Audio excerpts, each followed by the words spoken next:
A plus vision news നിങ്ങൾക്കായി സമർപ്പിക്കുന്നത് super absorbent Poppies diaper. Sky Wave Water and Amusement Park Kakkadampoyil Valamthode Malappuram. Rockwall Mountain Retreat Kakkadampoyil Nayadampoyil. Shri Vivekananda പഠന കേന്ദ്രം പാലേമാട് എടക്കര. കോഴിക്കോട് കക്കാടംപൊയിലുള്ള Eden garden.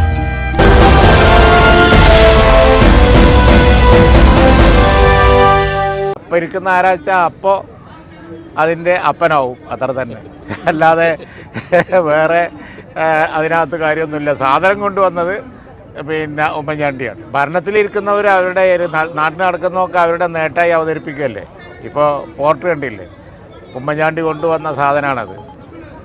അപ്പോൾ അതിനെപ്പറ്റി ഉദ്ഘാടനം നാളെ നടക്കുകയാണ്. പ്രധാനമന്ത്രി മുഖ്യമന്ത്രിയൊക്കെ അത് നമ്മുടെ പ്രകൃതി നിയമമാണല്ലോ, അതിൽ വലിയ കാര്യമൊന്നുമില്ല.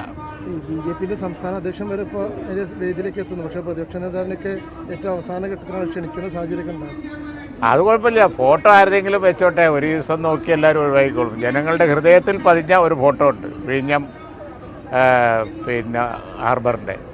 അത് ഒരു വേണ്ടാത്ത സംഗതിയാണെന്ന് പ്രഖ്യാപിച്ച് അതിനെതിരായി ഉമ്മൻചാണ്ടിനെ അഴിമതിയിൽ അങ്ങോട്ട് മുക്കിയെടുക്കാൻ നോക്കിയിട്ടും അതൊന്നും മൈൻഡ് ചെയ്യാതെ വിഴിഞ്ഞം ഹാർബർ യാഥാർത്ഥ്യമാക്കാൻ വേണ്ടി നടത്തിയൊരു ശ്രമമുണ്ട്. ഞാനതിന് ദൃക്സാക്ഷിയാണ് അന്ന്. അപ്പോൾ അതുകൊണ്ട് തന്നെ ആ ഒരു ഫോട്ടോ ജനങ്ങളുടെ ഹൃദയത്തിൽ പതിഞ്ഞ സ്ഥിതിക്ക് ഇനിയിപ്പോൾ വേറെ ഫോട്ടോ ചെയ്യലും കുഴപ്പമൊന്നുമില്ല. മുഖ്യമന്ത്രി പറഞ്ഞത് പ്രതിപക്ഷ നേതാവിനെ നേരത്തെ ക്ഷണിച്ചിരുന്നു, അത് എന്തുകൊണ്ടാണ് അദ്ദേഹം ഇപ്പോൾ ഇങ്ങനെ പ്രതികരിക്കുന്നത് അറിയില്ലെന്നാണ് മുഖ്യമന്ത്രി പറഞ്ഞത്. അല്ല, അതിപ്പോൾ കേന്ദ്രത്തിൻ്റെ പദ്ധതിയാണ്. ഇവരുടെയൊക്കെ ഫോട്ടോ ഉണ്ടായത് തന്നെ ഭാഗ്യം എന്ന് വിചാരിച്ചാൽ മതി.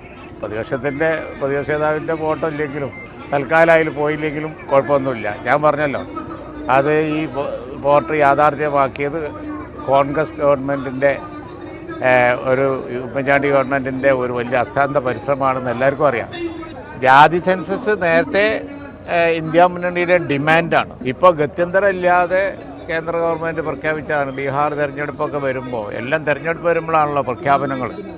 തെരഞ്ഞെടുപ്പ് വരുമ്പോൾ വലിയ വലിയ പ്രഖ്യാപനങ്ങൾ, ഇത് പ്രഖ്യാപനമായി അവശേഷിക്കരുത്, സമയബന്ധിതമായി നടത്താനുള്ള പദ്ധതികൾ തയ്യാറാക്കണം. ബി.ജെ.പി ബീഹാർ ലക്ഷ്യം മാത്രം കണ്ടുകൊണ്ടാണ് ഇപ്പോൾ ഈ ഒരു നിലപാടിലേക്ക് പോയിട്ടുണ്ടാവുക. അല്ല, കാരണം അവർക്ക് പിടിച്ചു നിൽക്കാൻ കഴിയാതായി. കാരണം ഇപ്പോൾ സൗത്ത് ഇന്ത്യയിലും DMK ഉയർത്തിക്കൊണ്ടുവരുന്ന വിഷയങ്ങൾ അവർക്ക് ഇപ്പോൾ ഫേസ് ചെയ്യാൻ പറ്റാതായിട്ടുണ്ട്. അതൊക്കെ വസ്തുതകളാണ്. അതുപോലെ തന്നെ പിന്നോക്ക ജനങ്ങളുടെ ന്യൂനപക്ഷങ്ങൾ ഏതായാലും അവരുടെ ദൃഷ്ടിയിലില്ല. പ്രത്യേകിച്ച് ബാക്ക്വേർഡ് കമ്മ്യൂണിറ്റീസിൻ്റെ പ്രശ്നങ്ങൾ മറന്നുകൊണ്ടാണ് അവരെ ഭരണം മുന്നോട്ട് പോകുന്നത്. അത് അതിൻ്റെ ഒരു പാരമ്യത്തിലെത്തി അവഗണന.